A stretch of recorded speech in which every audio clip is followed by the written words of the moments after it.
Hey, thanks so much for supporting our show. I wanted to tell you about a paper that came to my attention this morning that is pretty shocking. You know, there are think tanks around the world that do work for big corporations or for governments and offer their products for sale.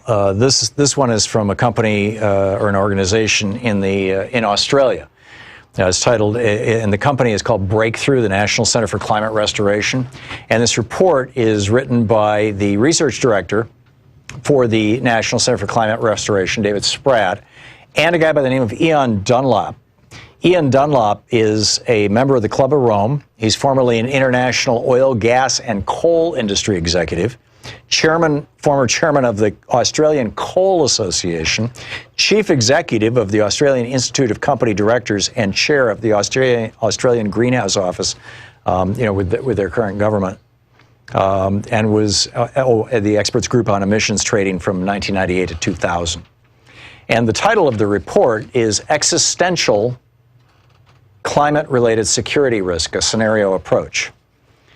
And there's a foreword by Admiral Chris Berry, who is an honorary professor, was a professor at Strategic and Defense at the Strategic and Defense Studies Center at the Australian National University in Canberra. This is a serious report, okay? Just, serious guys doing a serious report. And I'm just going to read a few pieces to you. This is from page 4. Climate change now represents a near to midterm existential threat to human civilization. Page 4.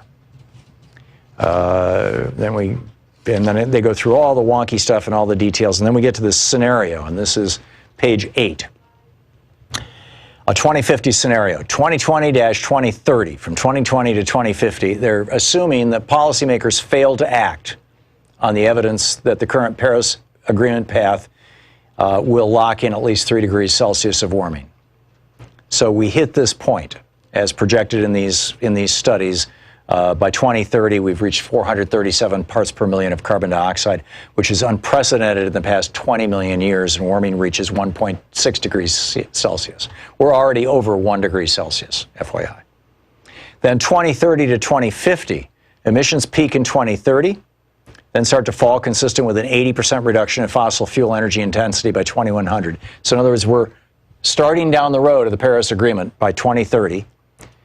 And he says this is far from an extreme scenario. The low probability, high impact warming can exceed 3.5 to 4 degrees by 2050, but he's projecting a total of 3 degrees, or they're projecting a total of 3 degrees Celsius by 2050. Now, what will that produce? Widespread permafrost loss, large-scale Amazon drought and dieback.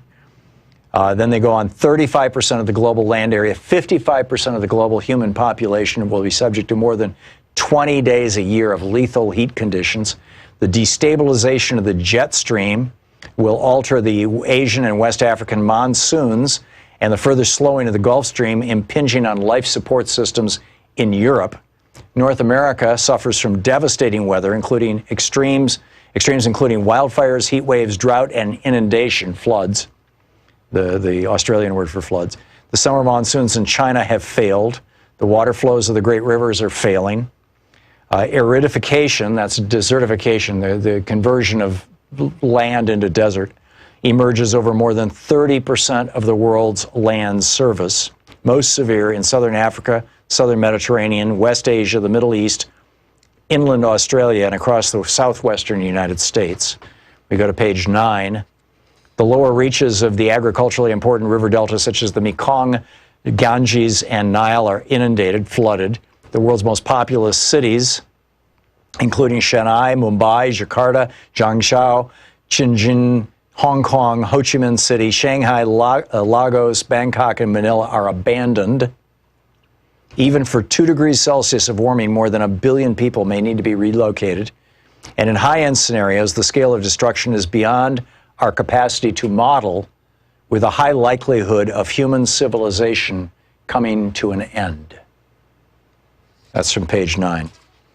On page 10, they go through the policy recommendations, and they're calling for, and I quote, a Marshall Plan-style construction of zero carbon dioxide energy supply and major electrification to build a zero-carbon industrial strategy with a shift in production capacity of society akin to that of World War II.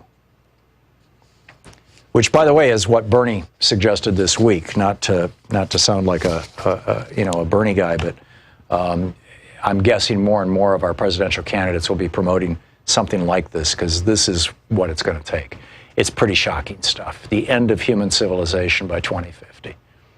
Thanks a lot for supporting our program, and I hope this gets you cranked up and you can get out there and get something done. Thank you.